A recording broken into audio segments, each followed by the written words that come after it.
अर्जुन एक forest guard था। रात भर जंगल में पेट्रोलिंग करता, शांत आदमी, कम बोलने वाला। लोग कहते थे अर्जुन को अंधेरे से डर नहीं लगता, पर सच ये था अर्जुन को नींद से डर लगता था, क्योंकि उसे याद ही नहीं रहता था कि वो रात को कब सोया या सोया भी है या नहीं। सुबह घर आकर यूनिफॉर्म उतारता, हाथ धोता, आज भी वही किया।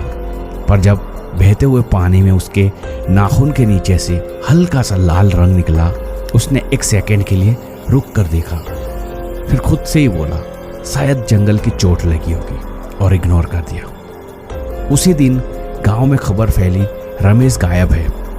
आखिरी बार जंगल के पास देखा गया था, बिल्कुल उसी एरिया में जहां अर्जुन की ड्यूटी लगी हुई थी। रजिस्टर खोला गया, टाइम मैच किया गया, सब कुछ अर्जुन के स्केड्यूल से मैच कर रहा था। पर अर्जुन को याद ही नहीं था कि उसने रमेश को देखा भी था या नहीं। उस रात अर्जुन ने डायरी में लिखा, रात का कुछ हिस्सा याद नहीं रहता, सिर्फ आवाज याद रहती है भागने की। डायरी बंद करते वक्त उसने महसूस किया कि उसकी स्मेल थोड़ी शार्प हो रही है, जैसे जंगल की मिट्टी उसकी सांस में बस गई हो। अगली रात सोने से पहले अर्जुन शीशे के सामने खड़ा था, आंखों के नीचे डार्क सर्कल, चेहरा थका हुआ। उसने हाथ उठाया, रिफ्लेक्शन ने आधे सेकंड के बाद उठाया, बस एक पल, पर अर्जुन का गला सूख गया। अगली 3 रातों में अर्जुन को भूख ज्यादा लगने लगी। कच्चा मीट देखकर अजीब सुकून होता, आवाजें दूर से ज्यादा क्लियर सुनाई देने लगी, और सबसे अजीब, जंगल में उसे अपने ही फुटप्रिंट मिले, कभी इंसानी कभी जानवर जैसे। अर्जुन खुद से बोला, अगर मैं पूरी रात ड्यूटी पर हूँ तो जंगल में कौन घूम रहा है। पूर्णिमा की एक रात से पहले गांव में सन्नाटा था, दरवाजे बंद, खिड़कियां बंद। अर्जुन को नींद नहीं आ रही थी, उसका दिल बिना वजह तेज धड़क रहा था, उंगलियां दर्द कर रही थी, नाखून थोड़े और लंबे लग रहे थे। रात के 3 बजे जंगल से आवाज आई, ना पूरी भेड़िए की ना पूरी इंसान की। अर्जुन का शरीर खुद ब खुद खड़ा हो गया, टॉर्च उठाई, बूट पहने और दरवाजा खोला, और एकदम ब्लैकआउट हो गया। इसके बाद कुछ याद नहीं। सुबह अर्जुन को जंगल के किनारे बेहोश पाया गया। जिंदा था, पर हाथ पर गहरी खरोच, दांतों के बीच में सूखा हुआ खून, और उसी दिन रमेश की लाश मिली। पोस्टमार्टम रिपोर्ट में लिखा था, death by extreme bite force और अटैकर अननोन। बाइट का साइज जानवर जैसा था, ना पूरा इंसान जैसा। रात को अर्जुन ने डायरी खोली, आखिरी पेज पर कुछ लिखा हुआ था उसकी हैंडराइटिंग में, पर उसे याद नहीं था कि उसने लिखा कब। मैं भाग नहीं रहा था, वो मुझसे भाग रहा था। अर्जुन ने शीशा देखा, इस बार रिफ्लेक्शन मुस्कुराया। उससे पहले अगर शिकार को याद नहीं कि उसने शिकार किया, तो असली दरिंदा कौन है।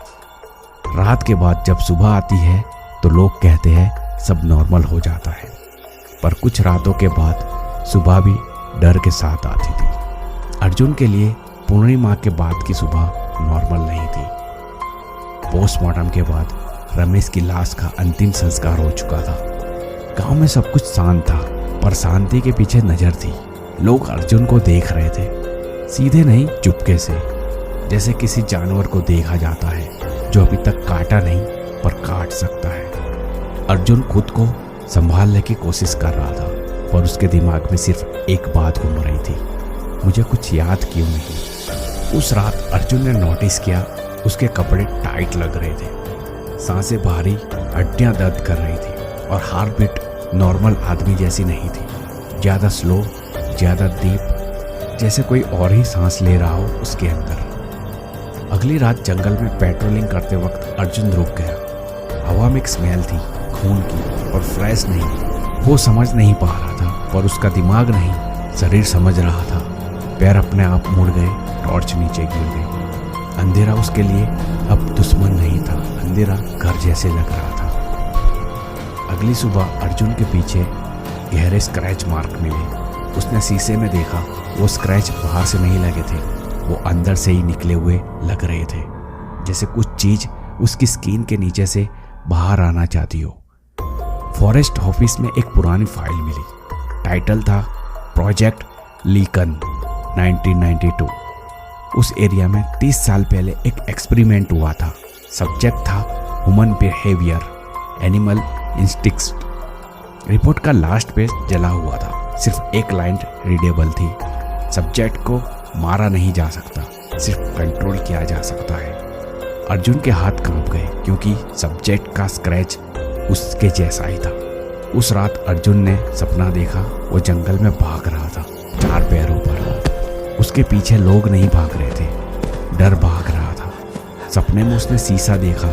इस बार रिफ्लेक्शन बोला, तू मुझे रोक नहीं सकता, तू ही मुझे लाया है। अर्जुन चेक कर उठ गया। उसके मुंह में कुछ था, बाहर थूकर खून से भरा बाल।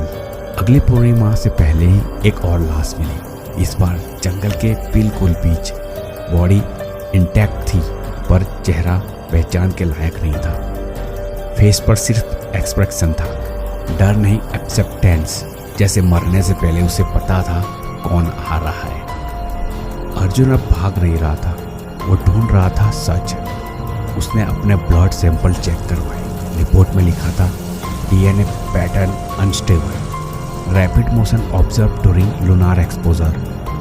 डॉक्टर ने स्लोली कहा, तुम बीमार नहीं हो, तुम बदल रहे हो। अर्जुन ने खुद को चैन से बांध दिया। कमरा बंद, खिड़की सील। डायरी खोली और लिखा, अगर मैं जिंदा ना रहूं तो याद रखना मैंने लड़ने की कोशिश की। रात गहरी होती गई, हड्डियां चटकाने की आवाज, सांस भरी और फिर साइलेंस। सुबह कमरा खुला मिला, चैन टूट चुकी थी।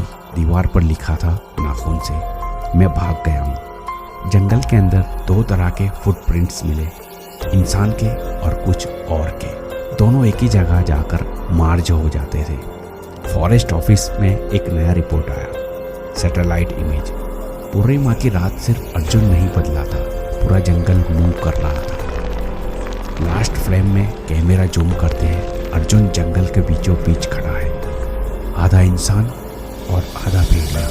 अर्जुन धीरे से बोलता है, भेड़िया मानव शिकार नहीं करता, वो अपना इलाका बनाता है। अब पूर्णिमा का इंतजार नहीं करना पड़ेगा। जब दरिंदा अपनी मर्जी से बदलने लगे तो तीसरी पूर्णिमा क्या लाएगी।